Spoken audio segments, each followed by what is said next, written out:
새벽 예배 룻기 8번째 시간입니다. 룻이 보아스를 만나러 타작마당을 찾다. 룻이 보아스를 만나러 타작마당을 찾다입니다. 룻은 보아스와 나오미 말에 순종하여서 이제 1장, 2장의 내용입니다. 특별히 이제 모압 땅을 떠나가지고 베들레헴에 와서 나오미의 말에 순종해서 추수가 끝날 때까지 보아스의 밭에 머물면서 양식을 풍성하게 얻는 그 은혜를 입었습니다. 나오미의 말에 순종해서 이제 움직였더니 보아스도 만나게 되었고, 이게 우리가 보기에는 겉으로 볼 때는 이건 다 우연 같은 거예요. 야, 오늘 나에게 이런 우연이 있다니, 이런 행운이 따르다니. 그런데 하나님의 구속사적인 관점에서 보게 되면은 섭리죠. 우리의 삶 가운데 우연은 없습니다. 우연은 없고 다 하나님의 섭리이고 필연적인 것이고, 하나님의 뜻을 이루기 위해서 우리가 알든 알지 못하든 인식하든 인식하지 못하든 톱니바퀴처럼 다 시간과 때와 사람들이 톱니바퀴처럼 맞물려 가면서 하나님의 일을 이루어 가는 거죠. 룻기 2장 이제 마지막 절과 룻기 이제 3장 오늘 봤는데, 첫 구절 사이에는 시간적으로 한 7주 정도의 간격이 있습니다. 왜냐하면은 룻이 밭에 처음 나갔을 때는 언제였죠? 보리 수확이 막 이제 시작할 쯤이었어요. 거기서 막 일도 도와주고 시작할 쯤이었는데, 이제 올 때 보니까는 룻이 밀 수확이 마칠 때쯤 이제 그 밭에서 막 이삭도 줍고 그런 일이 있었습니다. 1절 말씀 한번 보겠습니다. 다 같이 읽습니다. 시작. 룻의 시어머니 나오미가 그에게 이르되, 내 딸아, 내가 너를 위하여 안식할 곳을 구하여 너를 복되게 하여야 하지 않겠느냐. 곡식 수확이 이제 끝났어요. 끝났으니까는 룻이 할 일도 이제 끝났습니다. 룻에게 별명을 붙여준다면은 이삭 줍는 여인, 뭐 그렇게 별명도 붙여줄 수 있겠는데, 이삭 줍는 일이 이제 끝났단 말이죠. 근데 3장부터는 지금까지는 룻이 이삭 줍는 일이 중요했어요. 일용할 양식 얻고 중요했는데, 3장부터는 그것보다 훨씬 중요한 이제 보아스와 만나게 되고 그의 신부가 되는 그 과정으로 들어가는 일들을 이제 보게 됩니다. 나오미가 룻을 계속해서 뭐라고 부르냐면은 딸이라고 불러요. 딸이라고 부르면서 룻이 안식할 곳을 주겠다고 그래요. 그 성경에서 안식할 곳 하면은 거처예요, 거처. 우리의 영원한 거처도 집이잖아요. 하나님 나라 집, 영원한 처소. 그러니까 여기서도 이제 여기서는 현실적으로 일단 말씀에서 보게 되면은 나오미가 룻에게 안식할 곳을 얘기한 거 보면은 너가 집이 있어야 된다. 너의 안식할 곳을 이제 찾아야 된다라는 겁니다.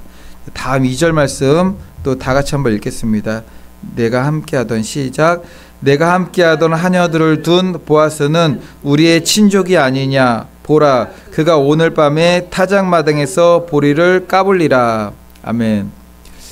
아마도 이제 베들레헴에 가가지고 처음에 이제 이삭 주우러 갔을 때 룻이 돌아와가지고 막 얘기했던 게 있잖아요. 제가 보아스를 만났습니다. 뭐 거기 저한테 은혜를 베풀어가지고 이삭을 가져오게 되었습니다. 그런 얘기를 했을 때, 나오미 생각에서는 친족 관계라는 것이 이게 번쩍 떠올랐을 거예요. 왜냐면은 나오미도 남편이 죽고 룻도 남편이 죽고 수혼법은 반드시 해야 되는 것들이거든요.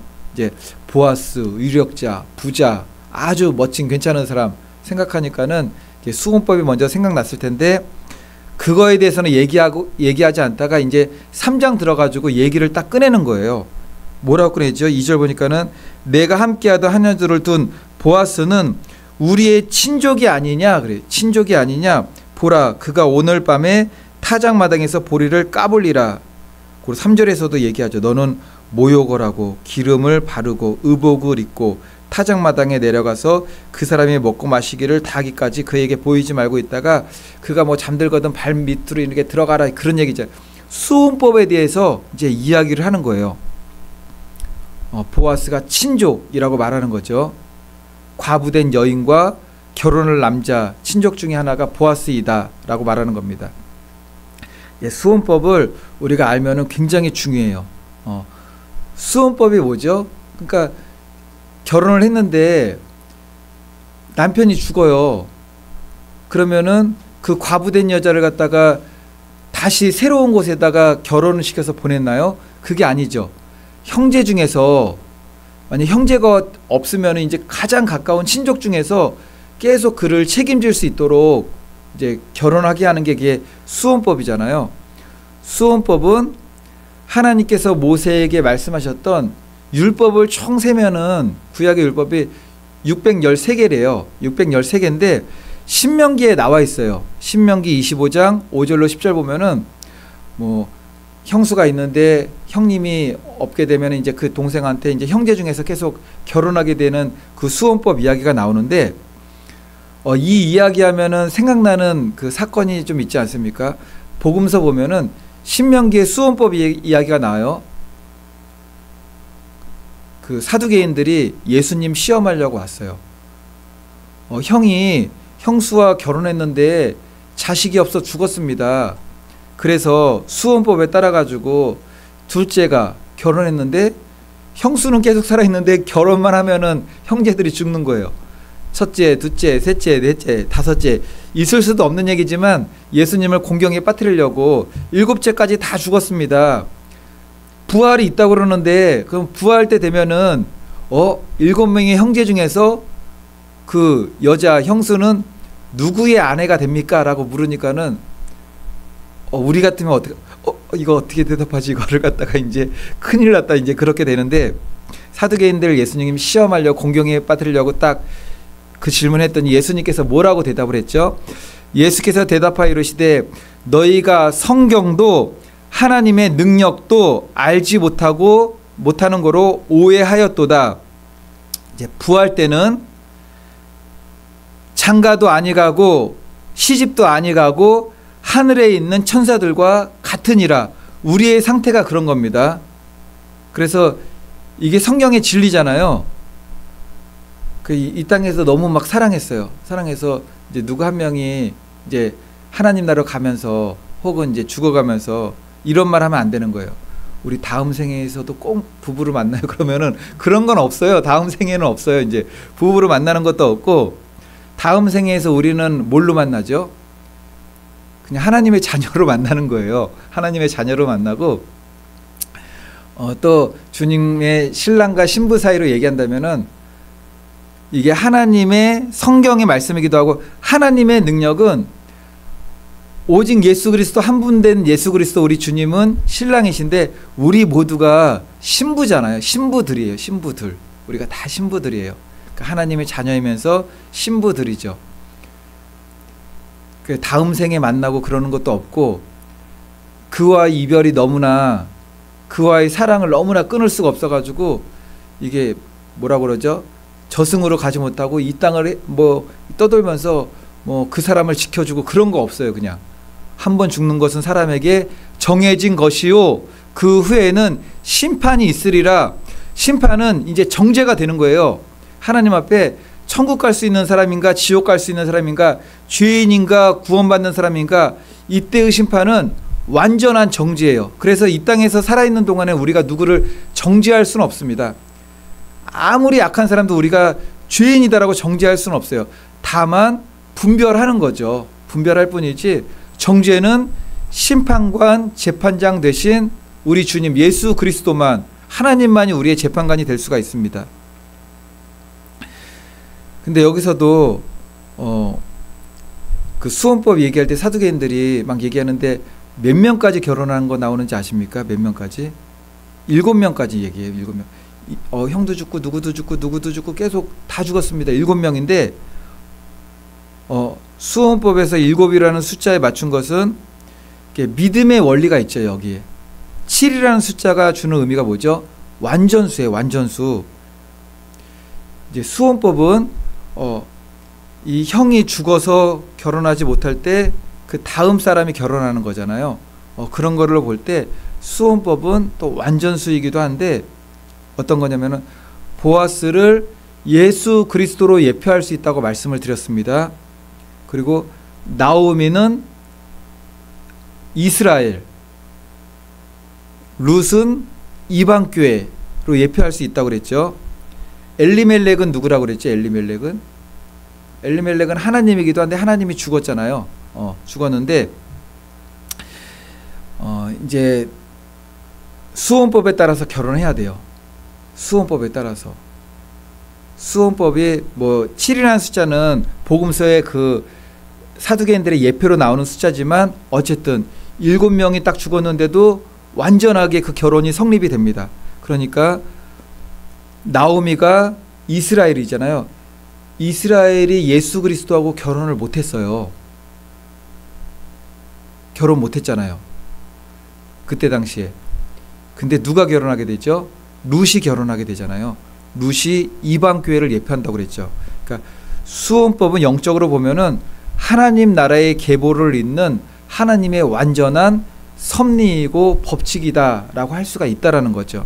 그러니까 전체적인 이게 구속사적인 맥락에서 보게 되면은 수혼법을 이스라엘이 그 나오미가 보아스와 결혼하지 않는 것, 이스라엘이 예수 그리스도를 신부로 맞이하지 못했지만 룻으로 예표되는 이방 교회가 보아스를 신부로 맞이한 것은 수혼법에 담긴 영적인 그런 구속사와도 연결이 된다라고 우리가 볼 수가 있다라는 겁니다. 이제 4절과 5절 말씀 제가 읽어보겠습니다. 그가 누울 때 너는 그가 눕는 곳을 알았다가 들어가서 그의 발치 이불을 들고 거기 누우라. 그가 내가 할 일을 내게 알게 하리라 하니 룻이 시어머니에게 이르되 어머니의 말씀대로 내가 다 행하리이다 하니라. 그런데 이것이 이제 룻이 보아스를 만나게 되는, 지금 룻이 보아스의 신부가 되었습니까? 신부가 되지 않았습니까? 아직은 신부가 되지 않았던 거잖아요. 우리가 신부 단장을 많이 하잖아요. 아직 신부가 되지 않았지만 나중에 신랑하고 결혼식할 그날을 소망하면서 믿으면서 신랑 대신 우리 예수 그리스도께 우리의 믿음을 너무나 아름답게 보이기 위해서 지금부터 믿음의 단장을 하는 것이 신부 단장이라고 하는 거잖아요. 룻기가 마지막 때 우리 주님 오실 때 신랑 대신 예수 그리스도를 받는 신부된 교회 공동체를 얘기할 수도 있겠지만 우리들 각자죠.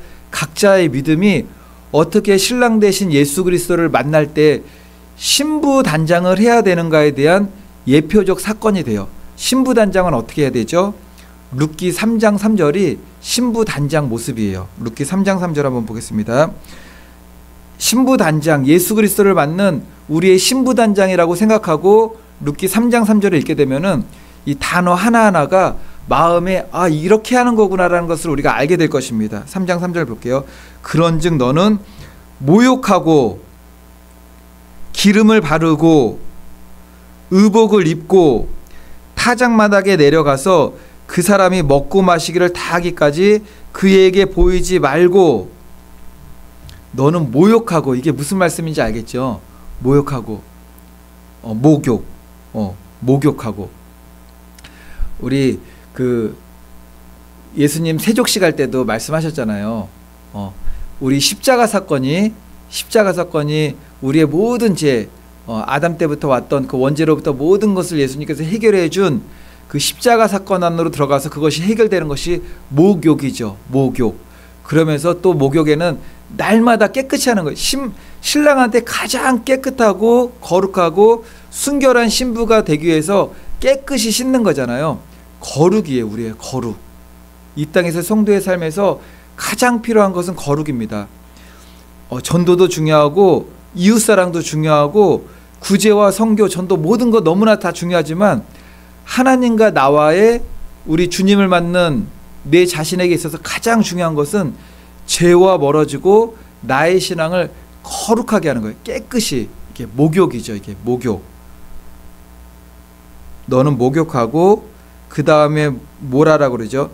기름을 바르고.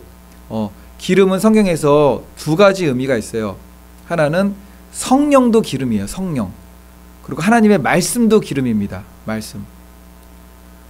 성령과 말씀, 기름을 바르고 물과 성령으로 날마다 거듭나는 거죠. 이게 기름을 바르는 거예요. 우리가 항상 기름 바르는 거. 기름을 태우는 것도 뜨겁게 막 성령으로 태우는 거잖아요. 또 기름이 우리에게 있어서는 또 하나님의 말씀이기도 합니다. 그러니까 말씀과 성령으로 날마다 충만하고 거듭나는 거죠. 그 다음에 바르고 의복을 입고, 우리가 입을 의복은 요한계시록에서는 성도들의 옳은 행실, 그것을 뭐라 그러죠? 빛나고 하얀 세마포 옷이라고 말합니다. 세마포 옷인데, 우리의 세마포 옷은 우리가 아무리 이렇게 옳은 행실을 하더라도 그게 나의 의가 되면 안 되죠. 오직 예수 그리스도의 의로 옷 입는 거예요. 그러니까 예수 그리스도로 옷 입고, 그리스도로 옷 입고. 근데 그 그리스도로 옷 입는다는 것은 내가 주님을 위해서 믿음 생활을 열심히 하고 최선을 다해서 충성을 하고 죽기까지 하나님 앞에 헌신하지만, 그 옷은 나의 열심과 내 의가 아니라 그리스도의 의예요. 그리스도의 의를 힘입어서 그 일을 하는 겁니다. 그러니까 그리스도로 옷 입는 거죠. 너는 모욕하고 기름을 바르고 의복을 입고, 이게 신부단장이에요. 신부단장. 이 안에는 우리가 더 구체적으로 이야기하려면 해야 될 것들이 굉장히 많은 거죠. 이 땅에서 목욕하고 날마다 거룩하고 기름을 바르고 물과 성령으로 충만하고 그리스도로 옷 입고, 세상의 빛과 소금이 되는 것도 그리스도로 옷 입는 거죠. 이럴 때 우리가 그리스도의 신부된 신부단장이에요. 이것이 신부단장. 교회만 모여가지고 아침 점심 저녁 예배 드리고 기도만 하고 이게 신부단장이 아닙니다. 이거는 당연한 성도의 본분이에요. 하나님 앞에 모여서 예배 드리고 기도하는 거는 당연한 본분이고, 우리의 모든 24시간의 삶 가운데 모욕하고 기름 바르고 그리스도로 옷 입고, 그걸 매일매일 해 나가야 된다라는 거죠. 룻이 제일 잘하는 일이 뭐냐면은 나오미의 말을 너무나 잘 듣죠. 나오미의 말을. 그러니까 나오미가 여기서는 이스라엘을 예표한다고도 했지만, 나오미는 우리와 하나님과의 관계를 볼 때 성령님 같은 사람인 것 같아요. 성령님 같이. 나오미가 하는 말대로 하니까는 예수 그리스도께로 가는, 보아스에게로 가는 길이 계속 열리고 연결되어지고 섭리되어지게 되는 거죠. 5절 말씀. 룻이 시어머니에게 이르되 어머니의 말씀대로 내가 다 행하리이다 하니라. 그러니까 보아스에게 마지막까지 들어가게 되는 것도 룻이 이야기한 대로 하니까는 그렇게 되었습니다. 그러니까는 우리 성령님께서 하나님의 말씀을 조명하여 주셔서 우리가 어떠한 믿음의 길을 갈 것인지를 인도할 것입니다. 그럴 때 우리에게 필요한 것이 무엇이죠? 말씀대로 내가 다 행하리이다. 성령님께서 우리를 인도하시는 말씀대로, 그리고 성경 66권이 우리에게 가리키는 말씀대로 행하게 될 때 우리가 신부단장된 모습으로 예수 그리스도 안으로 완전하게 그리고 영원하게 들어가는 그 믿음의 길을 갈 수 있다라는 것입니다. 바라기는 저와 성도님들 모두 3장 소제목 보니까는 룻이 보아스와 가까워지다예요. 룻이 보아스와 가까워지다. 우리의 믿음도 날마다 주님 앞으로 더욱더 나아가고 가까워지는 믿음 되시기를 예수님의 이름으로 축원을 드리겠습니다. 아멘. 우리